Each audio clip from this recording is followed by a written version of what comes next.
ஓம் சரவண பவ. அன்பர்கள் அனைவருக்கும் வணக்கம். நான் ஆர்த்தி சொர்ணலட்சுமி பேசுகிறேன். இந்த பதிவு பங்குனி மாதம் நடைபெறவிருக்கும் பொதுவான பலன்களை ராசி பலனாக காணவிருக்கிறோம்.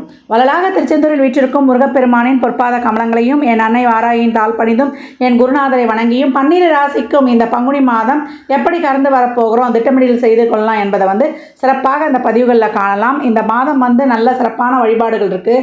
அது பதிவின் இறுதியில் சொல்லியிருக்கேன். அன்பர்கள் பதிவினை முழுமையாக கேட்டு யாரால் எதெல்லாம் பின்பற்ற முடியுமோ அதெல்லாம் பின்பற்றி உங்கள் வாழ்வை வளமாக்கி கொள்ளலாம். இந்த மாதம் காணப்படக்கூடிய கிரகணங்கள் பார்த்தீங்கன்னா, மேஷத்தில் குரு பகவான், கன்னியில் கேது பகவான், நமக்கு மகரத்தில் செவ்வாய் பகவான், கும்பத்தில் சனி சுக்கிரன், மீனத்தில் சூரியன் புதன் ராகு. இந்த மாதம் சந்திரன் மேஷத்தில் உதயமாகிறார். இந்த மாதம் 12ஆம் தேதி நமக்கு பங்குனி 12, மார்ச் 25ஆம் தேதி புதன் பகவான் நமக்கு மேஷத்துக்கு பெயர்ச்சி அடைந்துடுவார். அதே போல் ஏப்ரல் 1ஆம் தேதி புதன் வக்ர ஆரம்பம். பங்குனி 18ஆம் தேதி, மார்ச் 31ஆம் தேதி சுக்கிரன் நமக்கு கும்பத்திலிருந்து மீனத்திற்கு சென்று உச்சநிலையை அடைவார். இந்த மாதம் பங்குனி 2 நமக்கு செவ்வாய் கும்பத்திற்கு சென்று அமர்ந்திடுவார். இந்த கோள்களின் கோச்சார நகர்வால் 12 ராசிகளும் சந்திக்கவிருக்கும் சாதக பாதக நிகழ்வுகளை அறிந்து எப்படி திட்டமிடல் செய்து கொள்ளலாம் என்பதை தெளிவாக காணலாம். அன்பர்கள் பதிவினை முழுமையாக கேட்க வேண்டியதுதான் தாங்கள் செய்ய வேண்டியது. சிம்ம ராசி சிம்ம லக்னத்திற்கான பலன்களை காணவிருக்கிறோம். இந்த மாதம் பங்குனியில் நம்ம என்ன பண்ணலாமா? ஏன்னா ராசி அதிபதி 8க்கு போயிடுவார். இருந்தாலும் கூட நம்மளுக்கு 7ஆம் இடத்துல சனி சுக்கிரன், அப்புறம் செவ்வாய் 2ஆம் தேதி அமர்ந்துடுவார். இந்த கிரக கூட்டணி நம்மளுக்கு என்ன சொல்லுது? அது மட்டும் இல்லாமல் குரு நமக்கு மேஷத்தில் இருக்கிறாரு. நமக்கு இந்த மாதம் புதன் பகவான் அவர் 12 தேதியில் அவரும் போய் இணைந்து விடுவார். சந்திரன் இந்த மாதம் மேஷத்திலேயே உதயமாகி இருக்கிறார். இந்த கோள்கள் நம்மளுக்கு என்ன சொல்லுது? இந்த மாதத்தை எப்படி எடுத்துக்கலாம்? தொழில் நல்லா இருக்கும். தொழிலில் ஒரு வேலைப்பட இருக்குது. ஏன்னா 9, 10 அதிபதிகள் இணைவு. இவங்க ராசியை பார்க்குறாங்க. செவ்வாய் அவர் 4, 9 கூடையவர். பாதகாதிபதியானாலும் பிரச்சனையை கொடுப்பாரு. ஆனால் அதற்கான ஒரு பலனும் இருக்குது. இந்த காலகட்டம் தொழில் செய்கிற இடங்களில் மேலதிகாரி, உடன் பணிபுரிபவர்கள் அனைவரையும் நம்ம அனுசரித்து செல்லணும். இந்த 7ஆம் இடத்துக்கு என்ன சிறப்புனா, அந்த 10ஆம் தொழில் ஸ்தானத்துக்கு 10ஆம் ஸ்தானம். அப்போ கடுமையான உழைப்பை இங்கே போடணும். நம்ம நாளைக்கு நாள் கடத்தாமல் சோம்பேறித்தனம் இல்லாமல் நம்ம உழைக்கிறதுக்கு சிறப்பாக செய்யும் பொழுது நம்மளுக்கு தொழில் நல்லா இருக்கும். அதே போல் பார்த்தீங்கன்னா, இந்த மாத நம்மளுக்கு பிற்பகுதியில் சுக்கிரனும் 8ஆம் இடத்துக்கு சென்று அமர்ந்துடுவார். ராசி அதிபதி ஏற்கனவே நம்மளுக்கு 8ல் போய் அமர்ந்துட்டார். என்ன வேலைகள் இருக்கும், கொஞ்சம் நம்மளுக்கு அந்த எரிச்சல், கோபம் இதெல்லாம் கொஞ்சம் விட்டுடணும். பிடிவாத தன்மை இதெல்லாம் விட்டுட்டு மற்றவங்க சொல்கிறதையும் கொஞ்சம் காது கொடுத்து கேட்டு மற்றவங்க ஒப்பீனியனும் கேட்டு நடக்கும்பொழுது இந்த காலகட்டம் சிறப்பாக இருக்கும். எப்பயோ முயற்சி செய்த முயற்சிகளுக்கெல்லாம் இப்போ வேலை நிச்சயமாக கிடைக்கும் அப்படின்னு சொல்லலாம். 8ஆம் இடத்துக்கு இன்னொரு பேரும் இருக்குது. அது 8ன்னே வெறும் பார்க்கக்கூடாது. வலி வேதனை. 2வது 10ஆம் இடத்துக்கு 11ஆம் இடம். அதனால் தொழிலில் ஒரு சிலருக்குலாம் ஒரு நல்ல பெனிஃபிட்ஸ் கிடைக்கும். தசாபதினா சிறப்பாக இருந்தால் ஊதிய உயர்வுடன் கூடிய உத்தியோக உயர்வு நிச்சயம் உண்டு. வேலை மாற்றம் உண்டு, இடமாற்றம் உண்டு, வெளிநாட்டு வேலை வாய்ப்பு உண்டு. பாஸ்போர்ட் விசாவில் இருந்த சிக்கல்கள்லாம் நீங்கி இந்த காலகட்டம் சிறப்பாக உங்களுக்கு அனைத்தும் கிடைக்கப்பெறும் அப்படின்னு சொல்லலாம். தொழிலை பொறுத்த வரைக்கும் இதான். படிப்புக்கேற்ற உத்தியோகம் வேணுன்றவங்களுக்குலாம் இந்த காலகட்டம் நடக்கும். என்ன ஒரு அலைச்சல் திருச்சலோட முயற்சியை போடுங்க. கோபத்தை குறைத்து கொண்டு கொஞ்சம் லாவகமாக கையாண்டணும். தசாபதி சிறப்பு இல்லைன்னா அப்படியே கம்முன்னு கடந்து வந்துங்க. சிறப்பாக இருக்கா? உங்களுடைய முயற்சியை இன்னும் உத்வேகமாக போட்டு கொஞ்சம் நீங்கள் அதை செயல்படுத்த துவங்குங்க. ஏற்கனவே சொல்லியிருப்பேன், 2ல் கேது இருக்கிறதுனால தொழில் செய்கிற இடங்களில் தேவையில்லாமல் ஒரு ஆர்கியூமெண்ட்ஸ்லாம் வச்சுக்க கூடாது. இதுலேயும் கவனமாக இருக்கணும். அதே போல் ஒரு சிலர்லாம் பணம் கொடுக்கல் வாங்கல், ஜாமீன் போன்ற விஷயங்களில், மற்றவங்களுக்கு ஷூரிட்டி போன்ற விஷயம்ல, கம்யூனிகேஷன் சார்ந்த விஷயங்கள்லாம் கொஞ்சம் கவனம் தேவை. நீங்கள் ஒன்று சொன்னீங்கன்னா அது பெருசாக பூதாகரமாக ஆகிடும். தொழில் செய்கிற இடங்கள்லாம் தொழில் நிறுவனங்களை பற்றியோ செஞ்சு எந்த வித ஒரு ஒப்பீனியனும் இந்த காலகட்டம் சொல்லாதீங்க. மாற்றங்கள் தானாக நடந்தால் ஏற்றுக்கொள்ளுங்கள். நீங்களாக மாற்றங்களுக்கு முயற்சிக்காதீர்கள். இதுதான் இங்கே அறிவுறுத்தப்படுகிறது. பொருளாதார வருவாய் சிறப்பாக இருக்கும். 2ஆம் அதிபதி அதுக்கப்புறம் 9 போய்டுவார். 9 தான் நிதி கருவூலம் அப்படின்னு சொல்லலாம். அப்போ பண வருவாய் சிறப்பாக இருக்கும். இது வரைக்கும் பட்ஜெட்டில் துண்டு விழுந்தது அப்படின்னு சொன்ன பெண்மணிகளுக்கெல்லாம் இந்த காலகட்டம் வேலை பலு இருந்தாலும் அதெல்லாம் உங்களுக்கான ஒரு குடும்ப பொறுப்புகள் கூடும், சுமைகள் கூடும். அந்த பட்ஜெட்லாம் நீங்கி உங்கள் பட்ஜெட்டில் துண்டு விடாமல் விருப்பமாக ஆசைப்பட்ட அனைத்தும் இந்த காலகட்டம் பெற்றுக்கொள்ளலாம். சுப நிகழ்வுகள், சுப பேச்சுவார்த்தைகள், அதற்காக நீங்கள் உழைப்பது இதெல்லாமே ரொம்ப அருமையாகவே இருக்கும் அப்படின்னு சொல்லியாச்சு. ப்ளஸ் ஆர் மைனஸ் கலந்து நடக்கும். நம்ம தான் லாபகமாக எடுத்துக்கொள்ளணும். குழந்தைகளால் சார்ந்த விஷயங்கள், குழந்தைகளுக்கான ஒரு மருத்துவம் அதெல்லாம் கை கொடுப்பது, உங்கள் குழந்தைகளுக்கு திருமணம் வேலைவாய்ப்பு இந்த விஷயங்கள்லாம் கொஞ்சம் சிறப்பாக நடைபெறுவது. அதே போல் தந்தை வழி உறவுகளுடன் இந்த பிணக்குகள்லாம் ஒரு சிலருக்கு நீங்கி ஒரு சிலரோட பேச்சுவார்த்தை நல்லா சிறப்பாக முடிஞ்சு அந்த பூர்வீக சொத்துக்களை ஒரு ரிசல்ட் கிடைப்பது. இந்த காலகட்டம் டாக்குமெண்ட் பத்திரம் சார்ந்த விஷயங்கள்லாம் கொஞ்சம் கவனமாக இருங்க. அதில் இருக்கிற ஒரு சில பிரச்சனைகள்லாம் முடித்துக்கொள்வீங்க. இதெல்லாம் வந்து கொஞ்சம் பொறுமையாக நிதானமாக விழிப்புணர்வுடன் செய்து கொள்ளணும். திருமணம் சார்ந்த விஷயங்கள் இப்போ ஒரு சிலருக்குலாம் 2வது திருமணம் நடக்கக்கூடிய வாய்ப்பு. இதுக்கு முன்னாடி திருமணம்லாம் முடிவு பண்ணிவிட்டு இது வந்து சொல்லுவாங்களா, இவங்க பதில் சொல்லுவாங்களா இல்லையான்னு அப்படின்னு எதிர்பார்த்து கொண்டுருவங்களுக்கு திடீர்னு வந்து அவங்க வந்து ஓகே சொல்லக்கூடிய வாய்ப்பு இதெல்லாமே இருக்கும். ஒரு சில லவ் பண்ணுறவங்களாம் இந்த காலகட்டம் கொஞ்சம் ஆர்கியூமெண்ட்டை தவிர்த்து கொள்ளுங்க.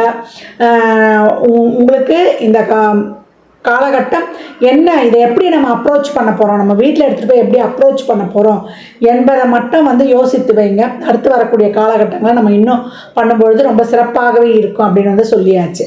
லக்னாதிபதி 8ல் இருக்கிறதுனால இந்த காலகட்டம் நம்ம வந்து அனைத்து விஷயங்கள்லையும் நம்ம வாய் வார்த்தை விடுறதுல கூட, ஏற்கனவே நான் சொன்ன நான் கருத்து சொல்கிறதுல கூட இதெல்லாம் கொஞ்சம் கவனமாக இருக்கும். அந்த இடம் ராகு இருக்கிறதுனால தொழிலுக்காக ஒரு வெளிநாடு செய்வதெல்லாம் சிறப்பாக இருக்கும். குடும்ப உறவுகிட்ட கொடுக்கல் வாங்கலாம் கொஞ்சம் கவனமாகவே இருங்க.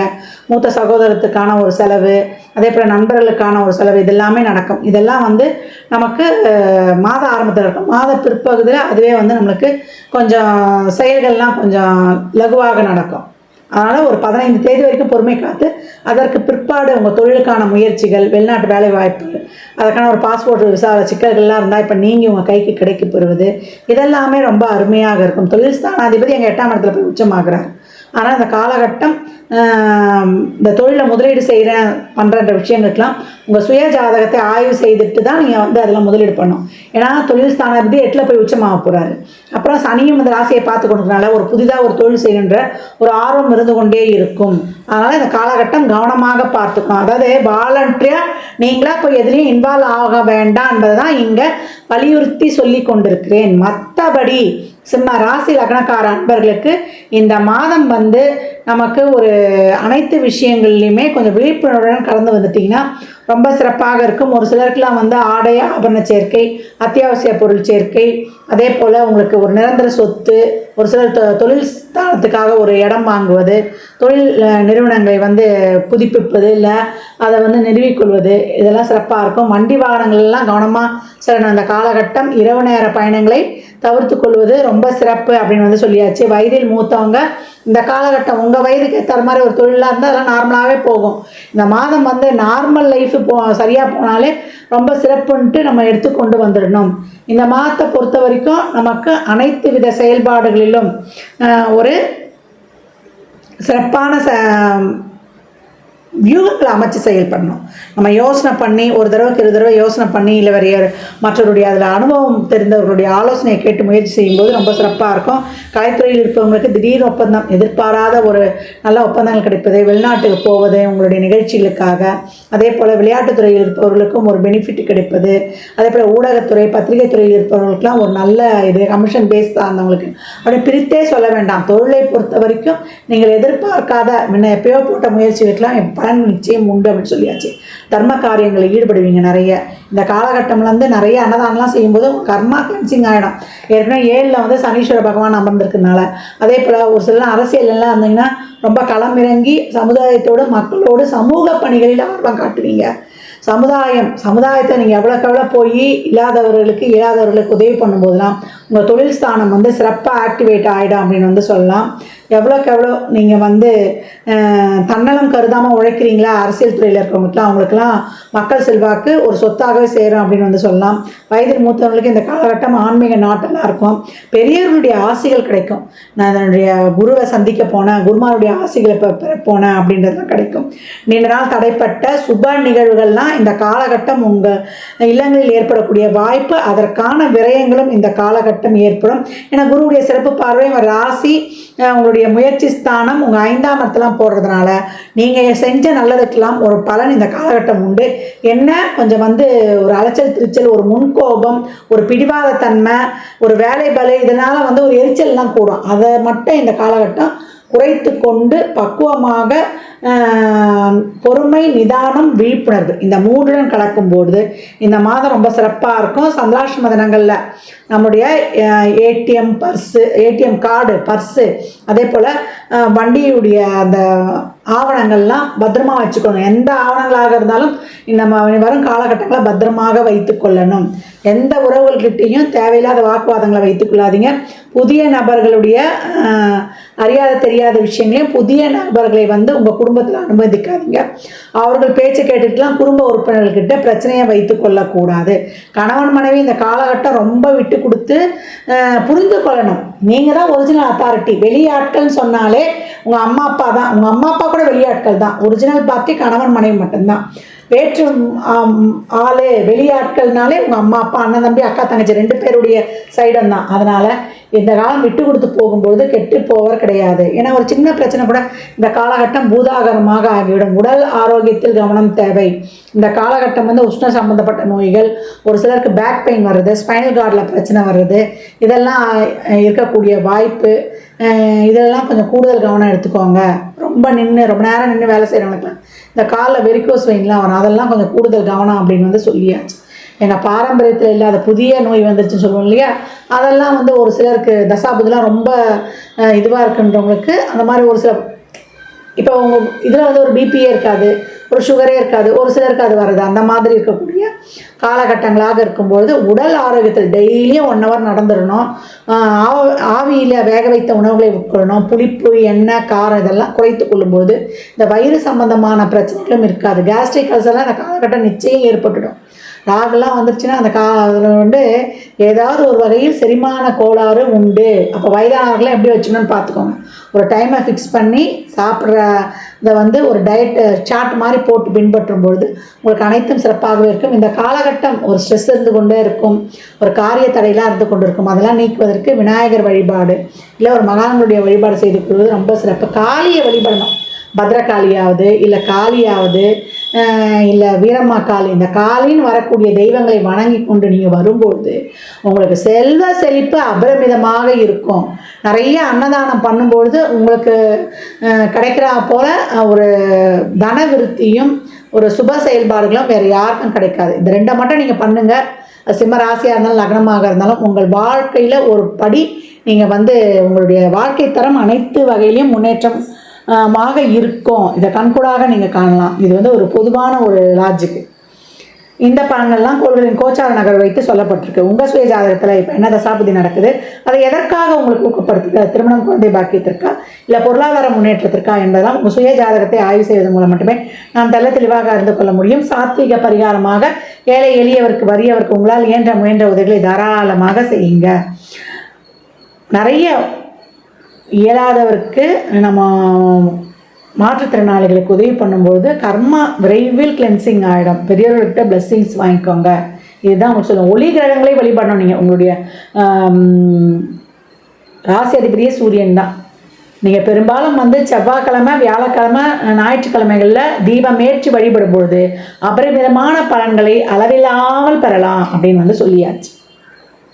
மாணவர்களுக்கு இந்த காலகட்டம் மாத ஆரம்பத்தில் ஒரு குழப்பநிலை காணப்பட்டாலும் மாத பிற்பகுதியில் உங்களுக்கு ஒரு தெளிவான கண்ணோட்டம் கிடச்சிடும். ஒரு டீப்பாக அனலைஸ் பண்ணணும்னு நினைப்பீங்க மாத ஆரம்பத்தில், அதற்காக ரொம்ப மெனக்கெடுவீங்க. மாத பிற்பகுதியில் அந்த யோசனை பண்ணதெல்லாம் நீங்கள் அமைத்த வியூகத்தெல்லாம் வச்சு உங்கள் எதிர்கால வாழ்க்கைக்கு திட்டத்திற்கு தேவையான படிப்பு, அந்த படிப்பிற்கான வழிமுறைகள், நீங்கள் அதற்காக முயற்சி செய்வது, இதற்கெல்லாம் சிறப்பாக செயல்படுவீங்க. இந்த காலகட்டம் ஊக்கமுடன், அதாவது நம்ம தளர்வில்லாமல் உழைக்கணும். அது படிக்கிற விஷயமாகட்டும் இல்லை நீங்கள் அந்த படிப்புக்காக அந்த விஷயங்களை ஆராய்ந்து தெரிந்து கொள்வதாகட்டும், உங்களை விட பெரியவர்கள்கிட்ட இந்த காலகட்டமோ குருமார்களோ இல்லை நீங்கள் போக போகிற துறையில் இருக்க சீனியர்ஸ்கிட்டையோ கேட்டு தெரிஞ்சு கொள்ளும்பொழுது உங்களுக்கு பிற்கால வாழ்க்கைக்கான ஒரு லைஃப் லாங் ஒரு சிறப்பான ஒரு வாழ்க்கையை அமைத்துக் கொள்வதற்கு எந்த துறையில் போனால் நமக்கு சிறப்பாக இருக்குன்ற ஒரு ஆலோசனை உங்களுக்கு கிடைச்சிரும். சிம்ம ராசி லக்னக்கார அன்பர்கள் வாழ்நாள் முழுவதும் சிறப்பான பலனை அடைவதற்கு என் மனமார்ந்த வாழ்த்துக்களை தெரிவித்துக் கொள்கிறேன். இந்த மாதம் வரக்கூடிய பங்குனி உத்திரத்தை சிறப்பாக வழிபடுங்க. அதை எப்படி வழிபடணும்னு பின்னாடி உங்களுக்கு பதிவில் சொல்கிறேன். அதையும் வழிபட்டு, ஏன்னா உங்களை பொறுத்த வரைக்கும் 4, 9 கூடிய பாக்கியாதிபதி தான் உங்களுக்கு செவ்வாய். அவருடைய அருள் வந்து இந்த மாதம் ரொம்ப சிறப்பாக இருக்குது உங்களுக்கு. அதனால் முருகனை வந்து சரணாகதி அடையும் பொழுது உங்களுக்கு பாக்கியங்கள் நிச்சயம் உண்டு. எங்கேயோ ஒரு பெரிய இதில் போய் கீழே திடீர்னு விழுறது, அந்த சிம்மராசிக்கு ரொம்ப நல்லா போயிட்டே இருக்கும், பார்த்தா திடீர்னு என்னவோ இறங்கின மாதிரி இருக்கும், திருப்பி மேலே வரா மாதிரி இருக்கும். அந்த மாதிரி அந்த நேரங்கள்லாம் நம்ம வந்து தோண்டு போயிடக்கூடாது. ஏன்னா பாக்கியாதிபதியே நமக்கு பாதகாதிபதி. அதனால் நிறைய வாழ்க்கையில் அப்ஸ் அண்ட் டவுன்ஸை சந்தித்தாலும் அதை வந்து ஃபேஸ் பண்ணி நிலையாக ஒரு இடத்துல இருக்கக்கூடியவர்கள் சிம்ம ராசி லக்னக்கார அன்பர்கள்னால் அது மிக கிடையாது. 12 ராசிக்காரர்களும் பங்குனி மாதத்தில் வழிபடக்கூடிய வழிபாடுகள் வந்து நிறைய இருக்குது. அதில் சிறப்பான வழிபாடுகள் வந்து இந்த காரடையான் நோன்பு அப்படின்னு வந்து சொல்லுவாங்க. பங்குனி மாத பிறப்பு முதலே அன்று பெண்கள் வந்து கௌரி பூஜை பண்ணி தீர்க்க சுமங்கலியாக இருக்க இறைவனை பிரார்த்தனை செய்து கொள்வார்கள். அது வந்து பங்குனி 1 15/3/2023 அதிகாலை 5 to 6 கௌரி பூஜைக்கு உகந்த நேரம். அதே போல் தெலுங்கு வருடப்பருப்பம் பங்குனி மாதத்திலே வருது. அது பங்குனி 8 22/3/2023.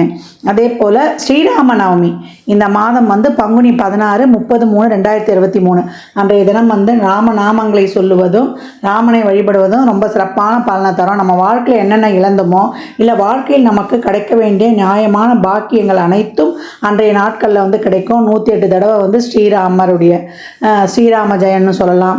அதே போல் நம்மளுக்கு வந்து ஸ்ரீராம ரமேதி அப்படின்னு வரும் இல்லையா, அந்த ஸ்ரீராமனுடைய ஸ்லோகத்தையும் தாராளமாக சொல்லும் பொழுது நம்மளுக்கு அவ்வளோ வந்து ஒரு சிறப்பான பலனை கொடுக்கும் அப்படின்னு வந்து சொல்லலாம். சுந்தரகாண்டம் படிக்கலாம், அன்னைக்கு ரொம்ப அருமையான பலன்களை தரும்.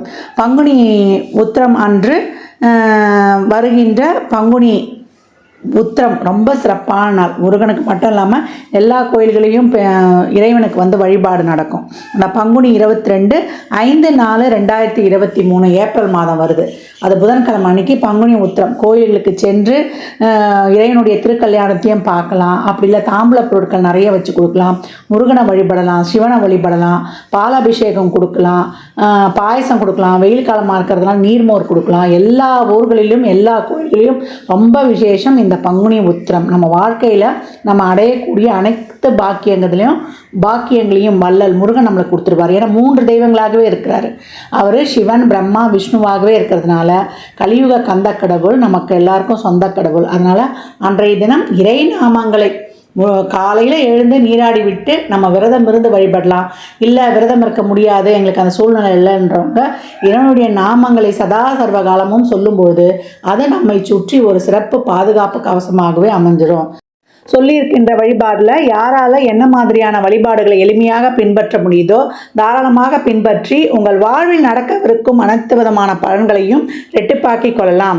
விரத நாட்களில் பெரும்பாலும் நீங்கள் பெரியவர்கள்கிட்ட ஆசி வாங்கி வைக்கிறது, அதே போல் தான தர்மங்கள் செய்வது அபரிமிதமான பலன்களை உங்களுக்கு கொண்டு வந்து சேர்க்கும் அப்படின்னு சொல்லலாம்.